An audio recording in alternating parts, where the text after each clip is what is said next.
Okay, I want to tell you something about implementation, okay?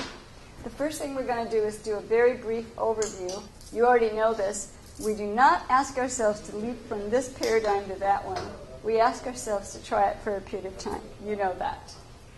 It's going to change two things, our power structure and our decision-making method. We might want to use all of it, but implement it bit by bit in the first couple of months as we're moving our way towards using all of it. We might want to implement it in one of our circles. We might want to create the general circle first. Yes? I have to ask, how can you do it bit by bit if you need all 7 pieces? Because you do it bit by bit until you get all 7 pieces. But Kind of like... you don't have the support of the 7. Well, you might stumble around a bit, but then you're on the learning curve and it's okay. Look, I'm trying to learn French, right? First I'm learning the present tense. Pretty soon I'll learn the past tense, and pretty soon I'll say, in the future I will, because then I don't have to learn the future version of all of those verbs. And I'm learning it bit by bit. Pretty soon I'll have all the parts. I'll have prepositions, I'll have nouns, I'll have verbs. I'll know all the verb forms for all the different pronouns. I'll know all the pronouns. I'll have bunches of nouns and lots of adjectives and also adverbs. Exclamation point. Mon Dieu, I will know this stuff. I don't know it yet. I only can talk in the present tense 100 words. It's enough to get me started. I'm going to make a lot of mistakes in French at first, and I am, but it's kind of okay because pretty soon I'm going to speak that language. Because I speak this one. I learned it. At first, I was talking baby talk, and I'm talking baby talk in French. It's the same analogy. These things aren't contradictory. We do it bit by bit until we get the 7 parts. Okay? Take my word for it, would you? Okay. Here is what happens in intentional communities. Why learn something new is one of the reasons somebody will say they don't want to learn it. What kind of person would this be? Probably risk-averse. Do we have risk-averse people in our community? Well, probably, because we're a bunch of humans here on this planet. Are we using consensus now? Probably we are. It might be the classic form. It might be the kind that has a modification. It's much easier to go from what we're using now, if it's the modified kind, where we have recourse if we block, to trying consensus, than it is to go from classic pure consensus, anybody can block anything at any time and there's no recourse. They just have to give sort of lip service to our values and our vision, and then they block it and we don't use it. So some people are risk averse, and remember what Robert Gilman said, when we're using pure consensus, we can only move forward or as fast or as effectively as what the most fearful member will allow us to do. So who will we find that might not want to use it? Risk averse folks. Is there anything we can do about that? Oh, I had it right here. Is there anything we can do about that? Yes, what can we do about that? We can propose a modified form of consensus in the interim for a while. And once we've got that, we might want to propose sociocracy. But there's nuances here, like why does anybody want to try it if they don't know anything about it? We'll get to that in a minute. Who doesn't want to do it? Risk-averse folks. People who just don't want to learn something new. Maybe they're not risk-averse, they're just annoyed and bored by the idea of learning a new thing. As you can see, this is rather intense, these 3 days. There's a lot of moving parts. It's probably making a lot of sense to you now that you can see that these parts mutually reinforce each other. Whereas when I first said that, you probably thought, oh, maybe they do, maybe I don't know what she means. But I think you can probably see that more now, can't you? Yes. I'm seeing some nodding heads. Okay. People who consistently block, frequently block, or block for personal reasons. Excuse me, does this tie to the 6 reasons to object, or is this a personal preference? Well, we don't even have that question, usually in consensus. People who consistently block very often would like not to use it. Why am I saying this? Because it's what I've observed and I'd like you to know. If we're in a company, who does want to use it and who doesn't want to use it? The people who do want to use it might be the employees. Who might stop it? Traditional long-term managers who are used to authoritarian, autocratic, top-down decision-making. Why? They fear they will lose power. Will they lose power? They'll lose some and they'll gain some. Here's a quote from Renee Owen, principal of Rainbow Community School in Asheville. I think we've got her up on the wall somewhere, where she said something like,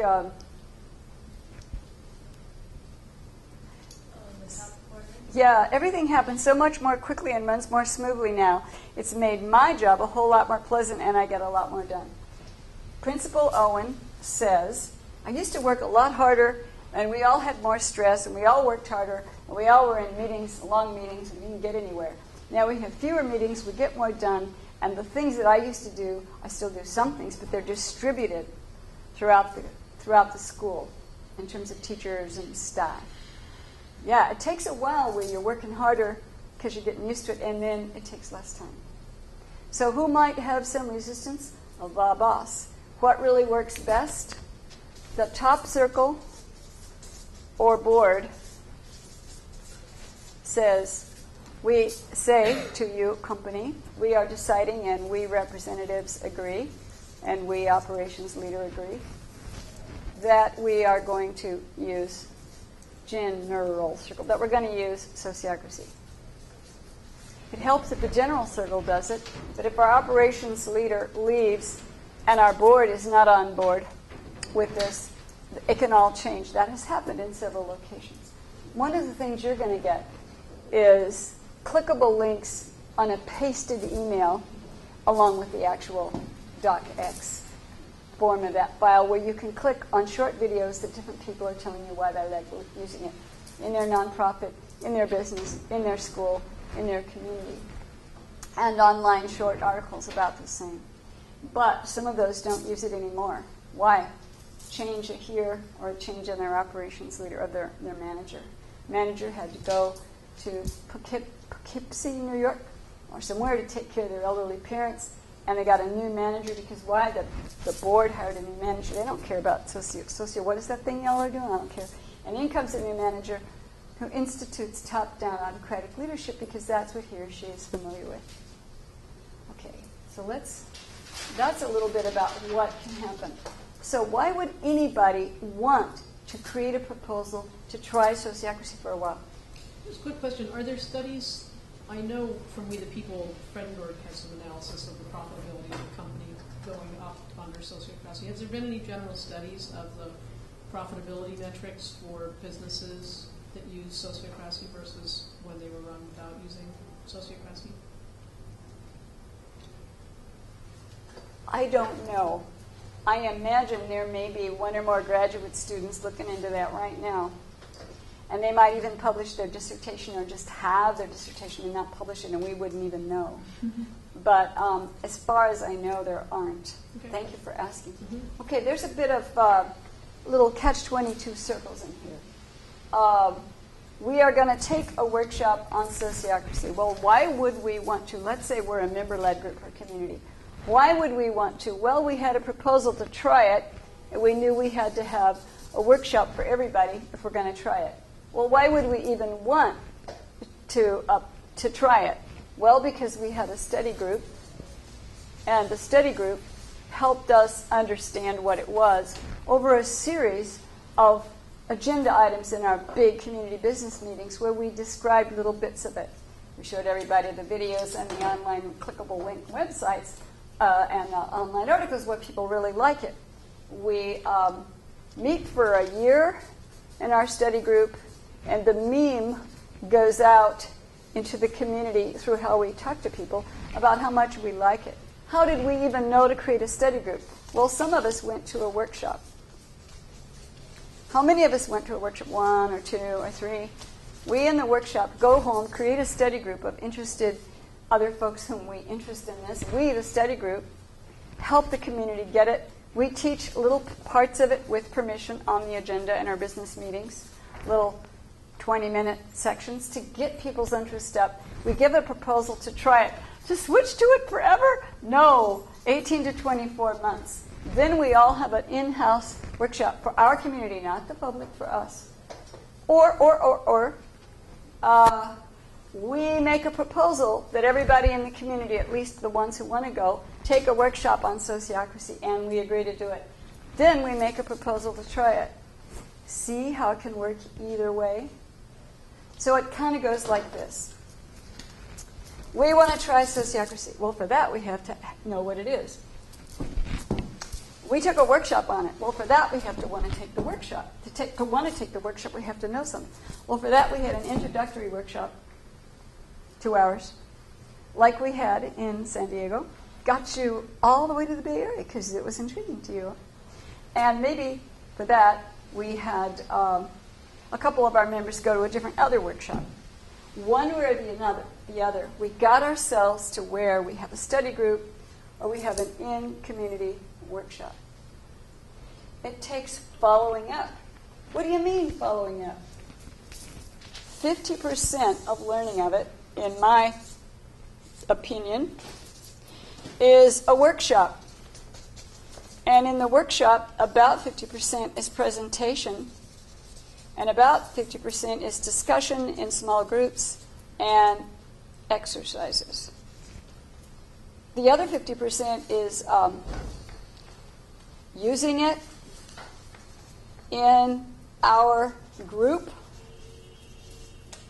for real, in real time and real space, with real and live issues. Oh my goodness, does that bring up insights we never had in the workshop, and questions, and well, what about that we never had in the workshop.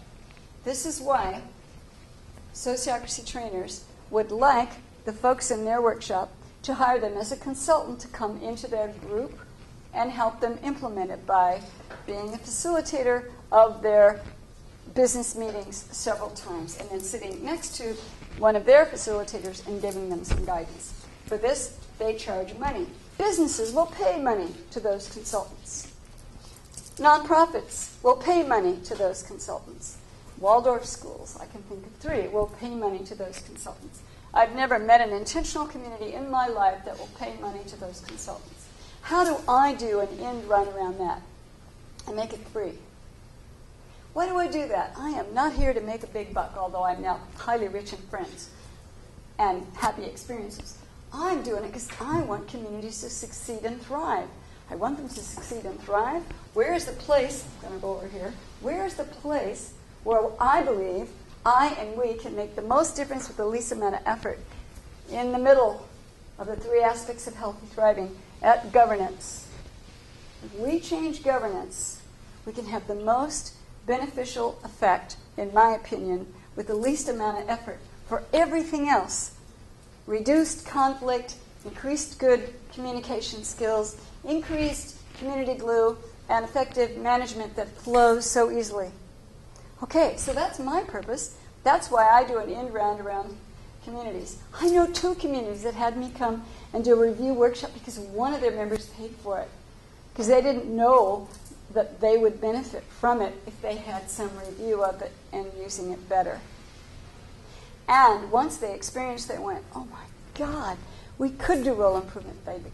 Oh my God, we haven't even been using feedback loops and it's so helpful. Oh my gosh, we haven't even been using the wall charts, but now we will.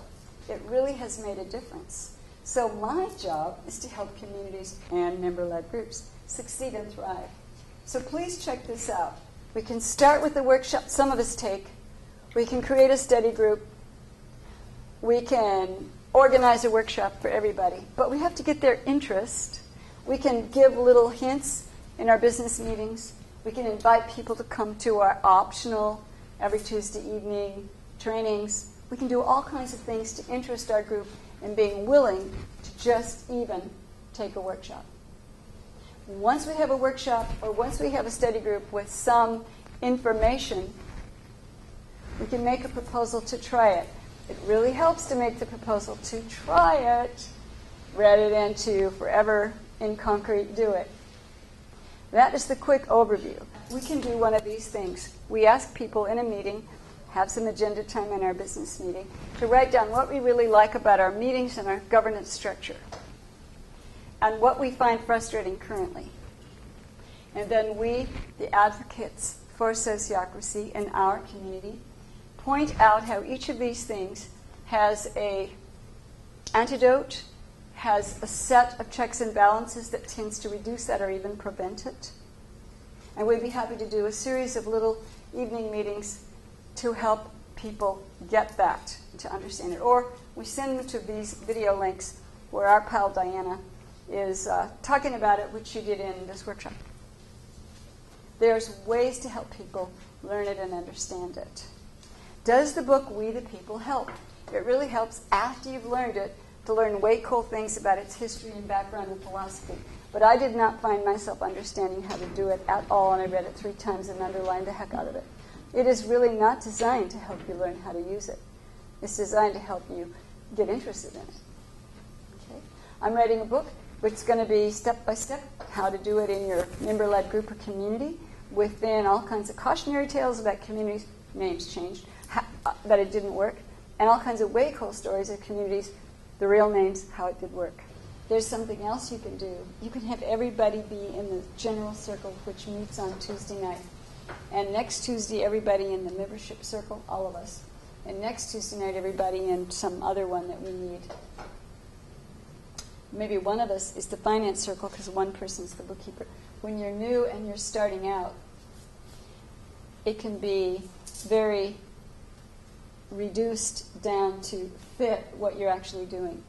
Sociocracy was created for businesses. It fits intentional communities that already exist and are up and running with some modifications and some paradigm shifting.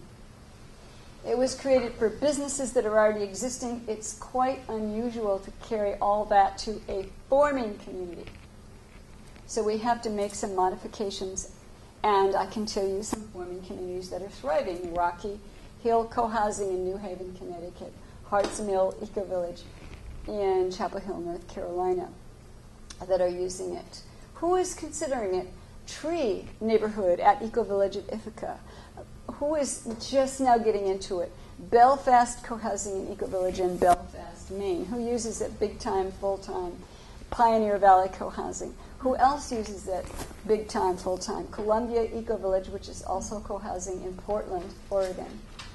Who else uses it? Emerald Village, Eco-Village in San Diego County. This book that I'm writing is going to have stories and tales about how they're each doing and how they learned it. Trick, quick question. Who has an easier time of it? A group that's used consensus for a long time, a group that's used consensus for a short time, or a group that hasn't decided yet what they're going to do? That hasn't decided yet what they're going to do. No, Short term. No bias. What they're going to do. The one who hasn't been using consensus at all because they're just now starting and they haven't decided.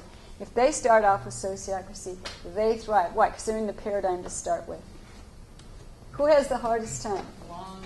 Existing communities which have used consensus for a long time, and they use 100% classic consensus, and they have a lot of elders from anarchist leftist days in the 60s. Am I right? Oh, yeah. Okay.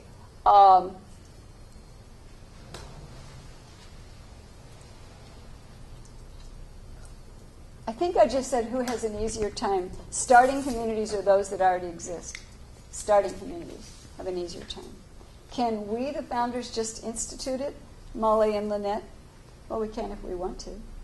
We can just let people know this is what we're doing. Hey, do we need to train incoming people? Do we need to train incoming people? Yes. We totally do. Who's going to train him? We are. How are we going to learn how to train him? We got a series of videos. We'll keep our eye out for trainings that are happening in our area. Please do not make the mistake of not training your new people, because then you'll have a whole bunch of people who are used to majority rule voting, top-down boss, or consensus, classic or modified, and they will help create governance drift. Because why? Because you didn't train them. Does that make sense?